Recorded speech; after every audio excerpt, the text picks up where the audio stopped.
have to have fast food workers. We don't have to have people who work shit jobs. We don't have to. We just need to figure out how to restructure society so everybody somehow or another plays a part, has something to contribute, has something to share. I mean, that's what a real society is supposed to be like. I give you some coconuts, you give me some fish. We make a deal, and you do it back and forth and left and right. And when there's nothing to contribute, then you start looking, the president needs to give us jobs. We need jobs. So instead of something to contribute, you just find something to do with your time.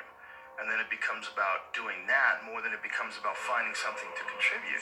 So society gets wrapped around becoming a part of a machine. Society, instead of becoming a bunch of individuals that are expressing themselves in unique ways, and everybody sort of borrows and shares and sells this and you sell that, and we all sort of figure out how we can contribute in a society, we got sidetracked and diverted into these boxes that they call companies and corporations, and we got stuck into these containers. They go cubicles or offices, and we got forced into this system. So our time, instead of it being invested in making pottery or fixing cars or doing something where you have a passion or you have some sort of a connection to, instead of that, you've sold your life to sit in a box and work for a machine, an uncaring machine that demands productivity. It doesn't understand you. It doesn't want to understand you. It has a bunch of very strict things in order to keep the humor at a minimum in the office, just in case one of you fuckheads says some stupid sex jokes that gets them sued,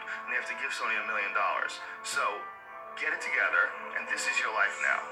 No natural behavior. Everybody's wearing clothes they don't want to wear. Everybody's showing up and doing something they don't want to do. They have no connection to. That's the problem with our society. And then what's the reward for all this stuff? Go home, get a big TV. Go home, you're going to get a shiny belt buckle. You're going to get a nice purse. You're going to wear shoes that you couldn't afford last week. You're going to get that dream car. And every week we're chasing down this new object. And every week we're trying to fill this hole in this sad shadow of a life that we've been left with after work. That you work 8 to whatever the hours a day plus commuting, and then you're like this. And that's your life. That's your real fucking life. All that other stuff is not your life anymore.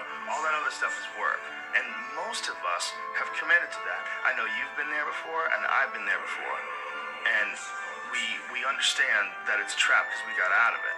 But for the people that are in it, a lot of times they don't even understand it's a trap. They just think it's a good job.